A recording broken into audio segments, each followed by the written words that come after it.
నమస్తే రమగారు. నమస్తే జయ. రమగారు, కొన్ని వస్తువులు ఇంట్లో ఉంచుకోవచ్చు, కొన్ని వస్తువులు ఉంచుకోకూడదు. ఎప్పటికప్పుడు క్లీన్ చేసుకొని మనకి అవసరం లేని వస్తువుల్ని బయట పడేయాలి లేదా ఎవరికన్నా ఇచ్చేసేయాలంటారు. లేకపోతే పాత వస్తువులన్నీ ఇంట్లో ఉంచుకుంటే దరిద్రం అని కూడా వింటుంటాం. అవును. దీని గురించి మనం ఒకసారి ఎప్పుడో మాట్లాడినట్టు గుర్తుంది రమగారు. మళ్ళీ కొత్త కొత్త విషయాలు చెప్తారు మీరని చెప్పి మళ్ళీ అడుగుతున్నాను. నీకు ఎలా ఉంటుందంటే ఎనర్జీ మన ఇంట్లో ప్రతి వస్తువు, ప్రతి విషయం, ప్రతి వాళ్ళు, ఈ వాకిలి గోడలు, తలుపులు, గుమ్మాలు, వాకిట్లో ఉండే చెట్లు, గుమ్మానికి కట్టుండే ఎండిపోయిన మామిడాకులు, పచ్చగా ఉన్న ఆకులు, ఎండిపోయిన ఉన్న ఆకులు, ప్రతి దాంట్లోనూ ఎనర్జీయే ఉంటుంది. అయితే పాజిటివ్ ఎనర్జీ లేకపోతే నెగిటివ్ ఎనర్జీ. ఈ ఎనర్జీ వల్ల మన జీవితం బాగుంటుందా బాగుండదా ఇవి డిసైడ్ అవుతూ ఉంటాయి. ప్రతి ప్రాణం లేని వస్తువు మీద కూడా ఎనర్జీ ఉంటుంది. తప్పకుండా తప్పకుండా ఉంటుంది. అయితే దాన్ని మన ఇంటిని మనం ఏం చేస్తాం, రెగ్యులర్గా మనం ఒక చోట జీవిస్తున్నాము అంటే దాన్ని శుభ్రంగా ఉంచుకుంటాం. డస్ట్ మైట్స్, దుమ్ము లేకుండా, బూజులు లేకుండా, మురికి లేకుండా హాయిగా ఉండటానికి. ఇప్పుడు ఏదైనా ఇల్లే కదా అని, మన ఇల్లే కదా అని ఇల్లు ఉడుచుకోకుండా ఉంటామా? అలా ఉండలేదు. ఆ దుమ్ములో ధూళిలో ఉంటే ఏమవుతుంది, మనకి మంచి ఆలోచనలు రావు, అన్ని పాజిటివ్ నెగిటివ్ ఐడియాస్ వస్తుంటాయి, అనారోగ్యం వస్తుంది, మొహాలు బ్రైట్గా ఉండవు. మన ఇంటికి ఎవరైనా వస్తే ఏమిటి వీళ్ళు ఇలా ఉందని మన మీద గుడ్ ఇంప్రెషన్ ఉండదు. అసలు బేసిక్గా మనమే మురిగ్గా ఉండే పరిసరాల్లో ఉండలేము. ఇల్లు చక్కగా శుభ్రంగా తుడుచుకున్న రోజున మనకి ఎట్లా ఉంటుంది, పెద్ద చిక్కు తీసిన ఫీలింగ్ వస్తుంది. అంటే ఎనర్జీ ఉందనే కదా అర్థం. ఏదో పెద్ద విషయం కదా, సింపుల్ విషయం. ఎనర్జీ ఉంది అనగానే వాటికి ఎలా ఉంటుంది ఎనర్జీ అని వచ్చింది నీకు ప్రశ్న. టీవీ ఉంది, దాని నిండా దుమ్ము మరకలుగా ఉన్నాయి, నువ్వు తుడిచేయి, క్లీన్గా హాయిగా అనిపిస్తుంది. ఇప్పుడు ఈ క్లీన్ హాయి కారణం ఏమిటి? ఎనర్జీ, దాంట్లో ఉన్న పాజిటివ్ ఎనర్జీ. ఏదైనా ఎనర్జీ అంటే బలము, శక్తి కాదు కదా జయ. దానికి వైపు మనం చూసినప్పుడు మన దృష్టికి ఏది ఆంతుందో అదే ఎనర్జీ. చూడాలనిపిస్తుంది, ఎనర్జీ పాజిటివ్గా ఉంది దాంట్లో. మనం ఇల్లు శుభ్రంగా ఉంచుకోవడానికి ప్రధానమైన కారణం ఇది. మురికిగా, దుమ్ముగా, ధూళిగా, పాతగా, చెత్తగా, పాత సామాన్లతోటి నిండి ఉన్న కొట్టు లాంటి ఇంట్లో ఉండే వాళ్ళకి మంచి ఆలోచనలు రావు. అదే నువ్వన్నీ తలుపులు తీసి అన్ని గుమ్మాలు శుభ్రంగా తుడిచి ఇల్లు బాకిలి నీట్గా చేస్తే నీ ఐడియాలజీ మారిపోతుంది. నువ్వెందుకు బాగా తిరిగి వచ్చావు, బట్టలు మురికి, మొహం మురికి, జిడ్డోడుకుంటూ ఉన్నావు, అలాగే పడుకుంటే అసలు నిద్ర పడుతుంది నీకు? అసలు పట్టదు. ఆ బట్టలు తీసి అక్కడ బారేసి ఓ చెంబు నీళ్ళు పోసుకుని ఫ్రెష్గా ఉతికిన గుడ్డ ఒకటి చిన్నదైనా, పాత చిరిగిపోయిందైనా పర్వాలేదు, పాతది వేసుకుని పడుకుంటే ఉతికిన దాని శుభ్రత మాసిన దానికి ఉండదు కదా. అవును, తేడా ఉందా? దీన్ని అప్లై చేయండి జీవితంలో. ఇదే పెద్ద సైన్స్ కాదమ్మా. అవునవును, ఇందులో పెద్ద సైన్స్ లేదు. ఎవరైనా ఒక పెద్ద మనిషి కూర్చుని నీకు చెప్పాల్సిన పని లేదు.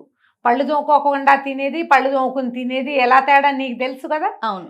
ఆ ఒక్క పాయింట్ని మనం లైఫ్లో అన్ని చోట్ల అప్లై చేస్తే చాలా సమస్యలు చిక్కు తీసినట్టు పోతాయి. ఇవి కాకుండా ఏవో పెద్ద పెద్దవి బోల్డ్ ఉంటాయి జయ. జాతకాలు బాగుండక, మన కర్మానుభవం బాగుండక, మన పక్కవాడు సరైన వాడు కాక, మన పార్ట్నర్ సరైన వాడు కాకొచ్చే ప్రాబ్లమ్స్, పైన ఉన్న వాళ్ళు సరైన వాళ్ళు కాకొచ్చేవి, మనకే చేతకాకొచ్చేవి, మన గ్రహదోషాల వల్ల వచ్చేవి. ఇవన్నిటితో పాటు మన మురికి, శుభ్రత లేకపోవటము, మన చెత్త కొంప అది కూడా తోడవటం ఎందుకు? అవును. కనీసం ఇది సెట్ చేసుకుంటే మన పైన ఉన్న ఈ రకరకాలు ఉన్నాయి కదా, వీటిలో కొన్నైనా సర్దుకుంటాయి, కొన్నైనా తగ్గుతాయి. వాటిని తగ్గించుకోవాలంటే ముందు ఇంటి దగ్గర మొదలు పెట్టాలి. మామూలుగా పెద్దవాళ్ళు చెప్తారు, ఇంట గెలిచి రచ్చగలవమంటారు. ఈ ఇల్లు శుభ్రంగా ఉంచండి. మరి పాత వస్తువులను ఏం చేయాలి? చెప్దాం, అది కూడా చెప్తాం. ఇది ఒక పెద్ద పాయింట్. మా ఇంట్లో కూడా మా నాయనమ్మది ఇంత ఇత్తడి కాగుంది జయ, కంచు కాగు, ఒట్టి కాగే ఎత్తలేము, అది గూళ్ళు పడిపోతాయి. అవును. దాంట్లో మంచినీళ్ళు పడితే పళ్ళు బిగబట్టినా ఈ గట్టు మించి ఆ గట్టు మీద చేర్చలేని తెలుసా నేను. అమ్మో అనుకుంటా, ఎవరైనా ఉంటే అరే దారా అని ఎవడో ఒకటి పిలుస్తాడు, లేడనుకో దానికి వేసి చూస్తా, అటు చూసి ఇటు చూసి ఇటు చూసి బిగబట్టే అమ్మ మామూలుగా ఉండదు. ఇలాంటి పాత వస్తువులు ఎందుకండి పెట్టుకోవటం అని అడుగుతావు ఇప్పుడు నువ్వు. పాయింట్, దాన్ని మాట్లాడదాం దాని సంగతి. జనరల్గా ఇళ్లలో ఏం చేస్తాం, ఓ టీవీ కొనుక్కున్నాం, పాత టీవీ పంపిస్తాం. పాత టీవీ కూడా ఉంచుకుంటావా నువ్వు? ఒక్కో ఇంట్లో 6-8 టీవీలు ఉంటాయి తెలుసా. మా ఇంట్లో కూడా 2 టీవీలు ఉన్నాయి. 2 టీవీలు కామన్ కదా ఆ గదిలో ఒకటి పెట్టుకుని హాల్లో హాల్లో ఒకటి పెట్టుకుంటాం. మా ఇంట్లో కూడా అదే అప్పుడు ఫస్ట్ లో పరిస్థితి. పోర్టబుల్ టీవీ కొన్నాం, అది ఉంచుకున్నాము మనం. లేదు కదా. దాన్ని కూడా అట్టపెట్టి మీద పెట్టి పైన పెట్టామనుకో, ఇది తప్పు. ఆ! బోల్డ్ స్టీల్ సామాన్లు కొనుక్కుంటాం. హ్మ్. ఎన్ని సామాన్లు కొంటారు, ఎన్ని డబ్బాలు కొంటారు, కొత్త కొత్త డబ్బాలు కొనుక్కొచ్చి పాత డబ్బాలన్నీ అటక మీద పెడతారు. మనకు అస్సలు యూజ్ లేదు అని అనుకున్నవి, ఎవరికైనా యూజ్ ఉంటుంది అని అనిపించినవి, చిల్లులు పడకుండా మరకలు లేకుండా బాగానే ఉన్నవి దానం చేసేయండి అమ్మా. ఎవరికి కావాలో యూజ్ అయ్యే వాళ్ళకి ఇచ్చేయండి. మన నాయనమ్మది, మన తాతమ్మది మన గుర్తుకి ఉంచుకునే సెంటిమెంట్గా ఉంచుకుంటాను చూడండి, వాటికి కూడా అవి యూస్ఫుల్గా ఉండే లక్షణం ఉండాలి వాటిల్లో. నా పాయింట్ అది. ఇందాక నేను చెప్పాను మంచినీళ్ళు కాగు ఇట్టించి అటు మారుతుంది, దానికి చిల్లు పడితే ఉంచుకోవాలా నేను, శుభ్రంగా ఉంది అది.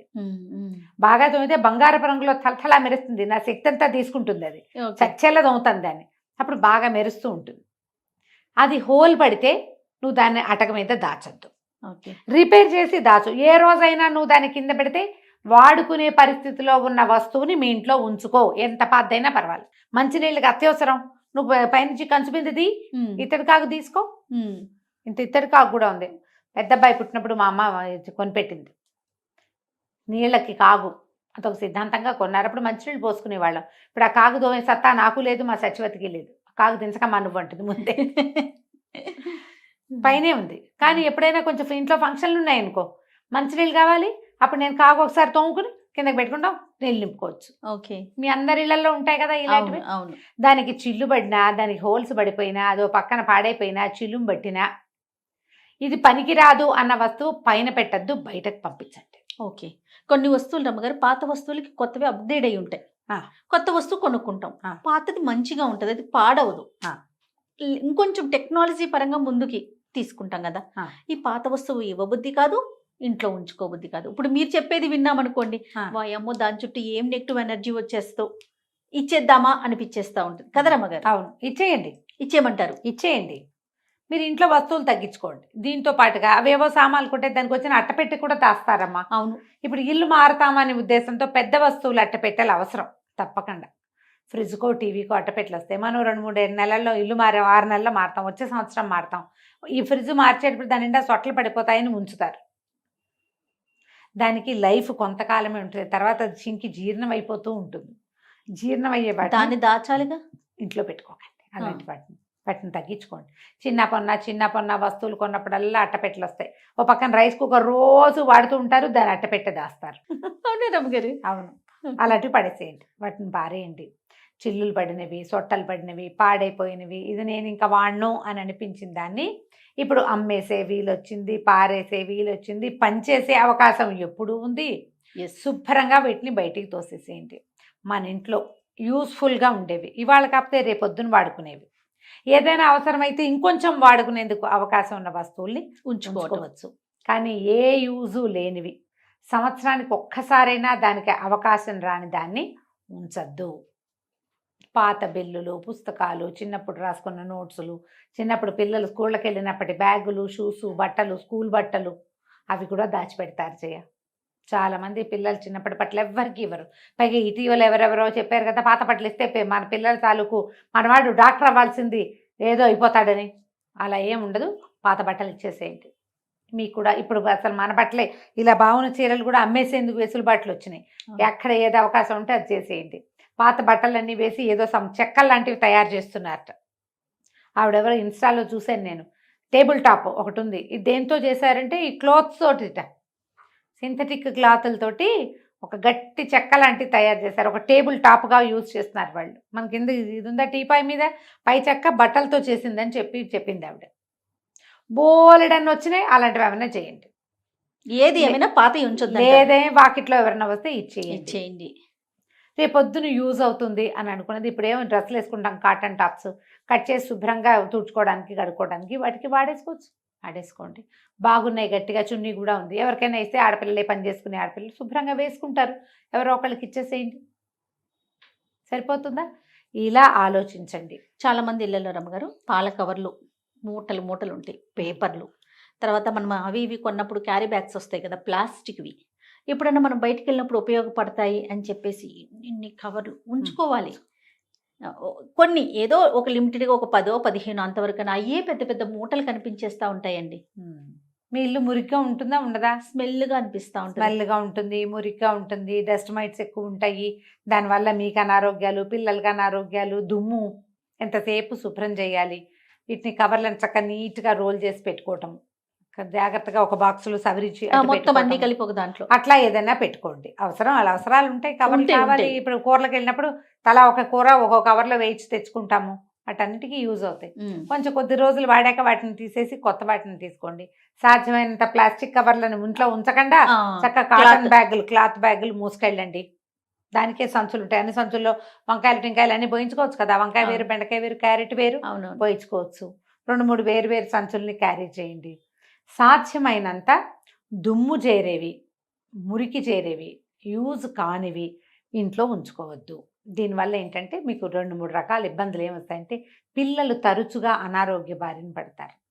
మీకు చిన్నవి అన్వాంటెడ్ ప్రాబ్లమ్స్ వస్తూ ఉంటాయి, చిన్న సమస్యలు వస్తాయి, అనవసరమైనవి, ఒట్టి పుణ్యానికి. వాటిని చేయొద్దు. మీరు బజార్ వెళ్ళినప్పుడల్లా పువ్వులు పూసలు అవి ఇవి కొనుక్కొచ్చేయకండి.